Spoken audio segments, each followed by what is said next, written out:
The train screeched to a slow halt at a quiet, forgotten station, the kind most travelers never noticed. The lamps on the platform flickered weakly, casting uneven patches of yellow light. Out stepped a young woman in a modest dress, clutching a worn suitcase to her chest. Her eyes darted left and right as the car doors slammed shut behind her. The train pulled away with a long whistle, leaving her alone in a place that felt more ghost town than destination. She unfolded the letter in her trembling hands. The ink was smudged from overreading, but the words were clear. Her groom-to-be had promised to meet her at the station.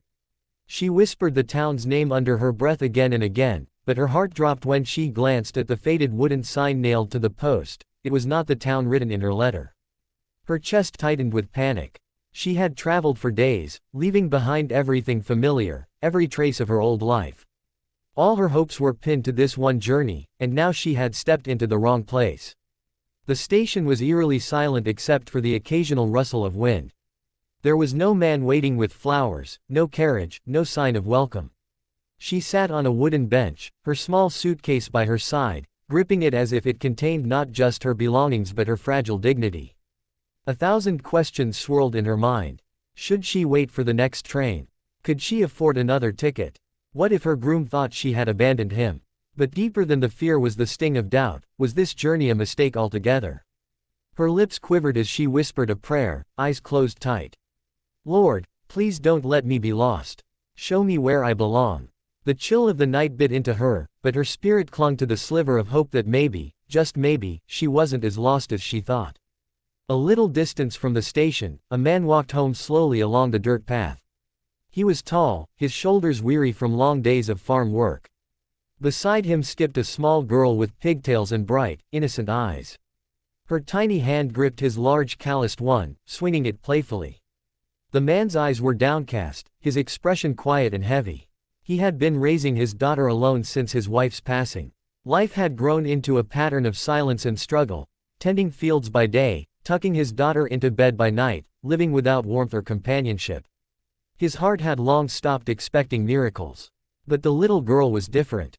Every night, she prayed in her childish voice, asking God to send them someone who would love them both. She would whisper, "Papa, God will send us a mama. You'll see." The father would only smile faintly, never daring to encourage hope he didn't believe in. As they passed by the small station, the girl's eyes suddenly widened. On the bench, under the weak glow of the lamp, sat a woman, alone, vulnerable, but strangely radiant in her quiet strength. The girl stopped in her tracks, tugging hard on her father's hand. "Papa," she whispered loudly, excitement bubbling in her voice. "Papa, look, God finally answered us." Her words rang with such conviction that the man froze. His gaze followed hers, landing on the woman who looked just as startled to see them. Their eyes met, his guarded and tired, hers uncertain yet filled with longing. The man's chest tightened. He had no reason to believe in divine signs, and yet his daughter's words, her unwavering certainty, stirred something deep within him. He studied the woman more closely. The suitcase, the nervous way she clutched it, the exhaustion etched across her face. She wasn't just a stranger, she looked like someone searching for a place to belong. The little girl, unable to contain herself, let go of her father's hand and ran toward the woman. The father called out, startled, but before he could stop her, the child was already smiling up at the woman as if they had known each other forever. The woman bent down as the little girl hugged her legs without hesitation. Startled, she looked at the man approaching quickly, unsure if she should apologize or step away. But the child's smile was warm, and her tiny arms refused to let go. "I'm sorry," the man said, embarrassed as he reached them. She doesn't usually do this." The woman shook her head gently, her voice soft but trembling. "It's all right. She's very sweet." They exchanged awkward glances before she explained her situation, how she had traveled by train, how she was supposed to meet someone in a nearby town, how she had gotten off at the wrong station by mistake. Her voice faltered when she admitted she had nowhere to go for the night. The man listened silently, his heart torn. He had learned to guard himself from strangers, but something about her words felt sincere, and the look in her eyes mirrored the same loneliness he had carried for years. His daughter, still clinging to the woman, looked up at him with pleading eyes that seemed to say, "This is her. This is the one we prayed for."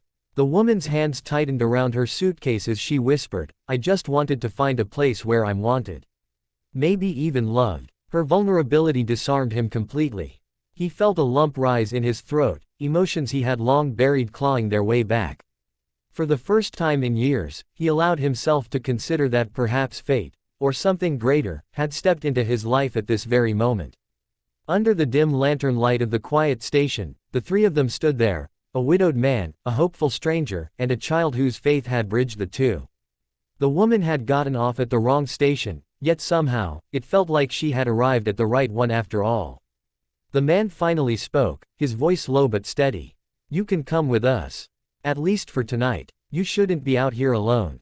Her eyes shimmered with gratitude as she nodded, and the little girl squealed with joy, holding both their hands. As they began to walk away together, the father glanced up at the star-filled sky for the first time in years. Maybe it wasn't a mistake. Maybe this was the beginning of the family he thought he had lost forever.